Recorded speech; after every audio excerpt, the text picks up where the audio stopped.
पण जे मिठाईसाठी milk powder mix करून घेतली होती दुधामध्ये, ही बघा घट्ट होत आलेली आहे. तर पावडर घालून घेऊया. असं वाटतं की बाहेरूनच मिठाई आणली. बघा मी 1 ग्लास दूध घेतलेलं आहे आणि आपण 1 ग्लास दुधापासून एकदम साधी आणि सोप्या पद्धतीमध्ये आज बर्फी बनवणार आहोत होळीसाठी. तुम्ही होळीसाठी किंवा गुढीपाडव्यासाठी पण ही बनवू शकता. तर आपल्याला दूध गरम घ्यायचं आहे आणि बघायचं आहे जास्त गरम म्हणजे थंड झाल्यानंतरच त्यामध्ये गूळ टाकायचा आहे.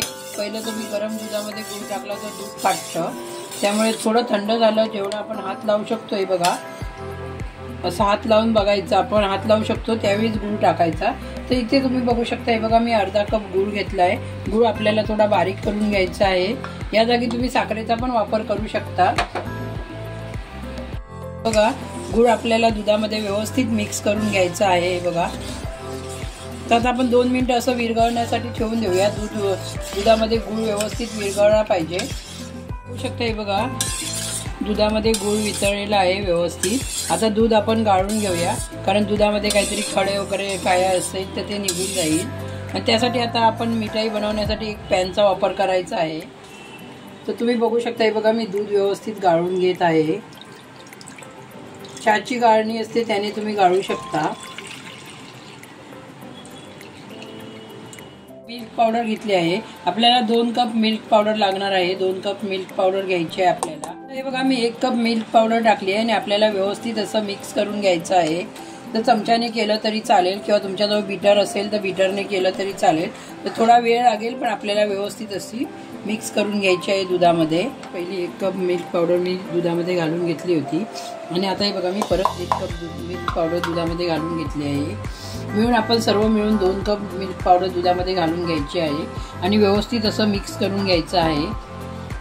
तुमच्याजवळ अगर 2 कप मिल्क पावडर नसेल तर 1 कपचा वापर केला तरी चालेल. पण दूध आपल्याला अर्धा ग्लास घ्यायचा आहे. मी ते 1 ग्लास दुधाचा वापर केला आहे. 1 कप मिल्क पावडर असेल तर अर्धा ग्लास दुधाचा वापर करा. बघू शकता हे बघा मी गॅस चालू केलेला आहे आणि कढई आपली गॅसवरती ठेवलेली आहे. गॅसची फ्लेम एकदम स्लो आहे. तर आपल्याला व्यवस्थित मिक्स करायचं आहे. त्यामध्ये हे बघा थोड्या थोड्या गुठल्या राहतात बारीक, पण त्या आपल्याला आता शिजवत्यावेळी निघून जातील. आपण त्याचं टेन्शन घ्यायचं नाही आहे. तर आता व्यवस्थित असं मिक्स करत राहायचं आहे आपल्याला हे घट्ट होईपर्यंत. बघू शकता हे बघा आपलं मिक्सर जे आहे ते घट्ट होत चाललेलं आहे. तर मी हे स्लो गॅसवरतीच करत आहे मिक्स. तर तुम्ही पण एकदम स्लो गॅसवरतीच करा. वेळ लागला तरी चालेल पण आपली मिठाई करपता कामा नये याच्यावरती आपण लक्ष ठेवायचं आहे. ते बघा असं व्यवस्थित मिक्स करूया आपण स्लो गॅसवरती. आपण जे मिठाईसाठी मिल्क पावडर मिक्स करून घेतली होती दुधामध्ये, ही बघा घट्ट होत आलेली आहे. तर आपल्याला अजून 5 ते 10 मिनिटं लागतील हे मिक्स बनवायला. तर आपल्याला स्लो गॅसवरती असंच व्यवस्थित ढवळत राहायचं आहे आणि व्यवस्थित अशी मिठाई बनवायची आहे. ते बघा मी 1 चमचा छोटा चमचा आपल्याला तूप घालून घ्यायचं आहे. जास्त तुपाचा वापर करायचा नाही आहे. हे बघा मी 1 छोटा चमचा तूप घालून घेतलं. आता आपण व्यवस्थित मिक्स करूया. तर मी एक ट्रे तयार केलेला आहे आणि ट्रेला बटर पेपर लावून घेतला आहे. त्याला तूप लावून घेतलं आहे बटर पेपरला. आता आपण यामध्ये वेलची पावडर घालून घेऊया. बघा मी वेलची पावडर घालून घेते. तुमच्याजवळ वेलची पावडर नसेल, गुलाब जेल असेल तरी त्याचा वापर करू शकता किंवा गुलाब एसेन्स असतं ना त्याचा पण वापर करू शकता. तर मी इथे वेलची पावडरचा वापर केला आहे आणि तुम्ही बघू शकता बघा छानपैकी असं पिठासारखं जसं आपण पीठ मळतो त्या पद्धतीत ते बनवून तयार झालेलं आहे. तर 2 मिनिटं मी परतून घेते आणि ट्रेमध्ये आपण ट्रान्सफर करून घेऊ. हे बघा आपली मिठाई बनवून तयार झालेली आहे. आणि तयार झाली कसं बघायचं असेल तर आपण हे बघा थोडंसं असं घेऊ शकतो आणि ते बघा गोल असं होतं काय बघायचं आपण. हे बघा लाडू बनवून तयार होतोय. तर हे मिठाई बनायला तयार झालेलं आहे. हे बघा हाताला चिकटत पण नाही आहे आणि व्यवस्थित बनलं म्हणजे मिठाई बनायला तयार झालेलं आहे. यावेळी आपण गॅस बंद करूया आणि थोडं थंड करून घेऊया. बघा व्यवस्थित आपण असं ट्रेमध्ये घालून घेऊया. हे बघा आणि आपली मस्त छानपैकी अशी मिठाई बनवून तयार होणार आहे.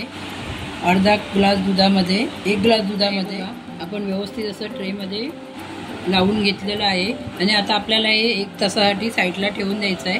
1 तासानंतर आपण कटिंग करून बघूया आपली बर्फी कशी बनली ती. बघू शकता ही बघा 1 तास झालेला आहे आणि व्यवस्थित बर्फी सुकून आपली तयार झालेली आहे. आता आपण कट करून घेऊया. हे बघा व्यवस्थित कटिंग पण होते, तर छानपैकी अशी बर्फी बनवून तयार झाली शकते. हे बघा आपली बर्फी बनवून तयार झालेली आहे आणि ही बघा छानपैकी अशी बर्फी बनवून तयार झालेली आहे. तुम्ही होळीसाठी किंवा गुढीपाडव्यासाठी घरच्या घरी व्यवस्थित बर्फी बनवू शकता. आणि हे बघा मस्तपैकी अशी मिठाई बनवून तयार झालेली आहे. आणि मी तुम्हाला हे बघा तोडून पण दाखवते, तुम्ही बघू शकता. हे बघा छानपैकी असं टेक्स्चर आलेलं आहे आणि आपल्याला असं वाटतं की बाहेरूनच मिठाई आणलेली आहे अशी वाटते ही बघा. तर तुम्ही याला नक्की बनवून बघा आणि कमेंट करून सांगा मिठाई कशी बनवून तयार झाली. बघू शकता ही बघा मिठाई मी दाखवली तुम्हाला, व्यवस्थित मिठाई बनवून तयार झालेली आहे. कमेंट करून सांगा माझी मिठाई कशी बनली आहे ती. आणि माझ्या चॅनलला सबस्क्राईब करा, लाईक करा, जास्तीत जास्त शेअर करा. धन्यवाद.